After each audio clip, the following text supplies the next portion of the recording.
Hey y'all. It has been a little rainy here this morning, but the sun is out. It's a little overcast. We're done with school for the day.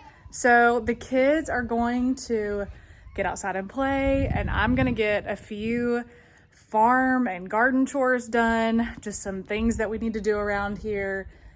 So come along with me and let's get some gardening stuff done. Okay, let me show you a garden experiment that I'm gonna try this year. You can probably hear them in the background, but I've done some extensive reading on using ducks and geese for pest control in the gardens. So since we don't use insecticides or pesticides on our gardens, sometimes in the heat of our really hot Texas summers, the pests can just be just almost out of control when you're just trying to hand pick them and just use lesser methods. So this year we are getting ready to fence in our garden area. We finally have saved up to be able to fence that garden area in. And so we're going to allow the geese and the ducks to forage through the garden in the evening times for a little bit before they go up for the night, and see how that works on controlling some pests for us. So that's an experiment. I'll keep you guys updated along the way. But let's get these guys some water and some feed.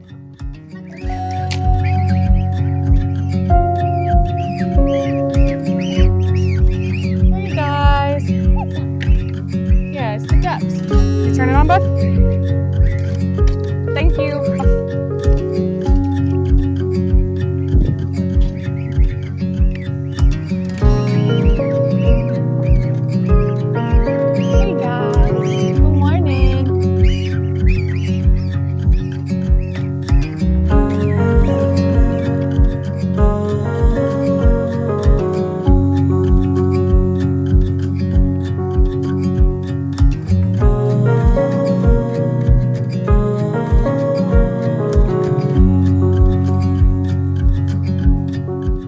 So I have just brought some seeds outside, or some seedlings, I guess would be the better word.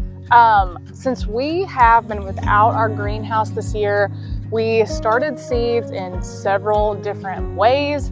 I did a video on that back towards the end of December or early January and showed you some of the ways that we were starting seeds this year. And so I thought I would give you a little update on the winter sowing method of seed starting. So far, that's been really hands-off, really successful. So let me pop a few of these open and show you guys how we're looking. I've actually got a couple of these that we're going to get transplanted out in the garden today. So I can get it open. Duct tape did its job. Okay, so this right here was my broccoli. Ta-da! Look at all that broccoli.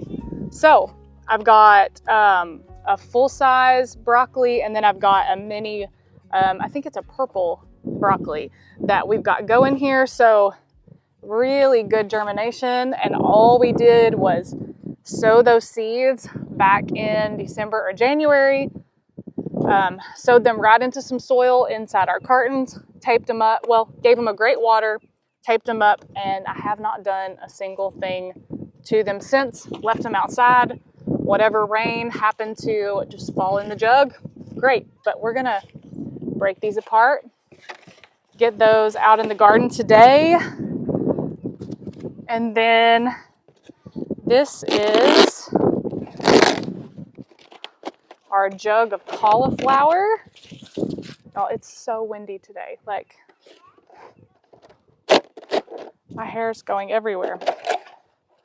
And then look at that. Beautiful little cauliflower seedlings. So We're gonna get these out into the garden today. And then let's see if I can. Okay, and then I'm not gonna open this one because I'm not ready to transplant out, but these are my leeks. So you can see we've got tons of little leeks in there growing. Sorry, we're bumping the table, so it's shaking a little bit. Pull the tape. Oh no, it's breaking. That's all right. Come on. Just pull the tape. I've got some helpers over here today, as always. Okay, and then here I sowed some sweet peas, just flowers. Those did not quite germinate as well as like the broccoli and the cabbages, and I even have a few that are still just now starting to come up. But the weather's great, so I'm gonna go ahead and transplant these out onto my trellises in the garden. And then I also planted bee balm. I think that's what this other one is. Yeah, bee balm in here with the sweet peas. So we've got tons of bee balm that germinated here. I'm gonna just let those keep on rolling. What's bee balm?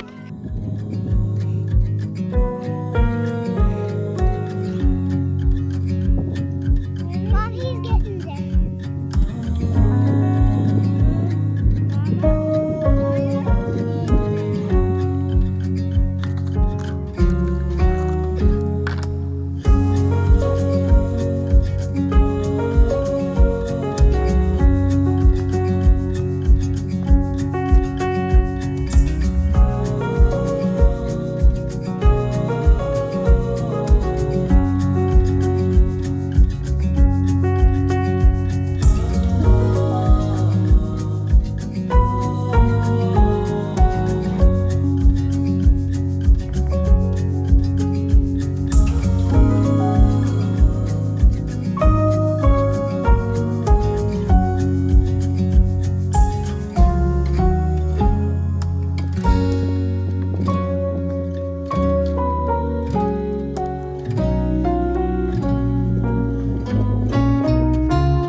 Okay, I'm not going to take you bed to bed as we plant things, but here in Zone 8 in Northeast Texas, this is a great time of the year, even though it's before your last frost date, to plant some of your root crops. So we're gonna get some carrots in the ground. Typically I grow imperator carrots. Those are a hybrid variety that are just great. They always grow well here. I've also got a heirloom variety called, I think it's Kuroda. It's like a shorter version carrot. I grew it last year and I really liked it, and I saved the seeds from those carrots. So we're gonna sow those today. I'm gonna sow some lettuces as well. Here, because we get so hot in the summer, lettuces do really well in the spring. Before the heat comes, when they start to bolt, and then again in the fall. And let's see, I've got a bunch of different varieties of lettuces, some head lettuces, some leaf lettuces, just some random mixtures. Some of my favorite things to grow in the spring, some different types of radishes. If you want like instant gratification as a gardener, then plant radishes because they grow so quickly. They sprout almost overnight, and then in no time you've got some really beautiful radishes. I like to eat them on a salad. We like to pickle them, throw them into like coleslaw. They're just really delicious. So I'm gonna sow some now, and then typically I will sow them again in a couple of weeks. Because they grow so quickly, you want to succession sow those all throughout the spring so that you have like a continual crop of radishes throughout the spring. So let's see what else. I'm also going to get some beets in the ground. I'm growing a hybrid variety called Zeppo. And lastly, I'm going to try something new. I generally don't grow mustard greens. I have some family members that grow them and really love them. And I like to eat them. I just never really grow them. Wow, bud, where did you get that from? It was just laying on the ground. Okay. All right, that's awesome. We planted it. Cool.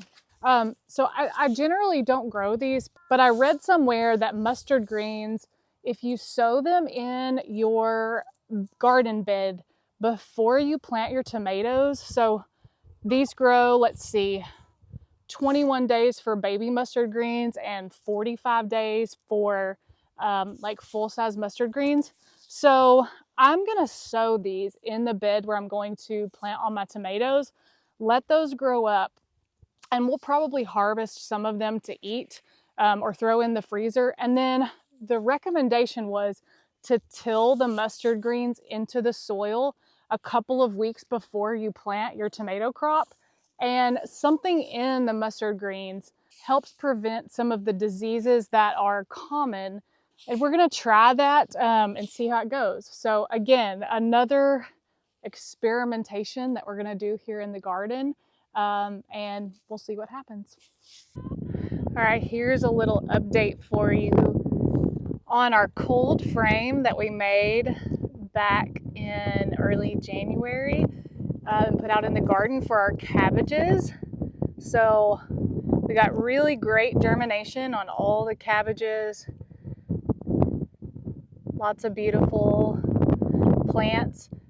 So I'm going to start kind of pulling these cabbages up really tenderly, and we're going to get those transplanted in the bed that they're going to go in throughout the garden. And it's pretty simple, especially like right after this rain that we've had. Oh, hello. To pull your little transplants up, the soil is already pretty damp.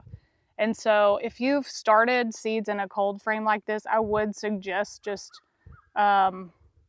transplanting those out from this bed on a day when you've had some rain so that those come up pretty easily and we don't damage those roots too bad.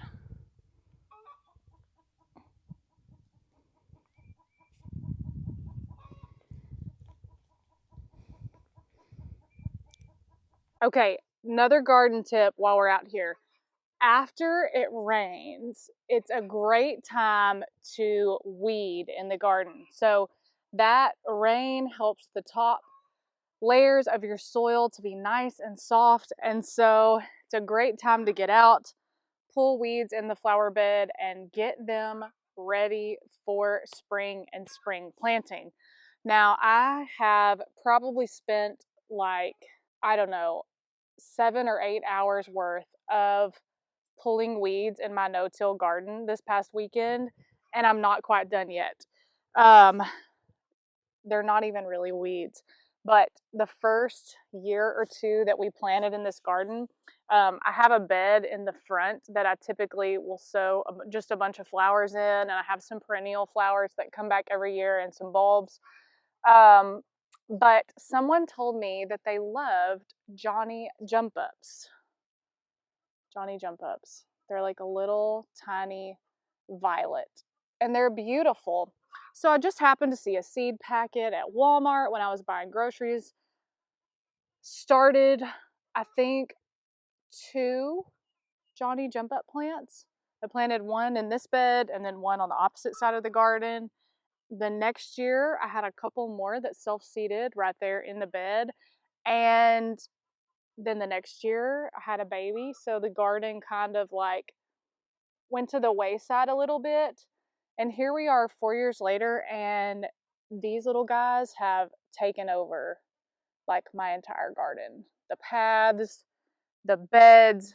So I've got one more bed right here that I need to still pull weeds out of and the paths around it. But I'm sure for the next couple of years, I'm going to be doing nothing but pulling up Johnny jump ups until I can eradicate these guys. But note for the future, always read up on the plants that you're going to put in your vegetable garden.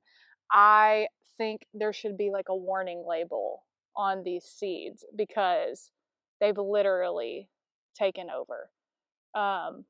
So yeah, check out what you're going to plant and make sure that it's not going to just take over everything in your garden and create a lot of work in a no-till garden that would otherwise be pretty minimal weeding. So yeah, lesson learned. And that's the beauty of gardening though, isn't it? As we're growing flowers and vegetables, we are growing too. And so don't take yourself too seriously. Don't be afraid to try new things and experiment and just enjoy the gardening process. Thanks for stopping by today and spending a little bit of time with me in the garden. We'll see you next time.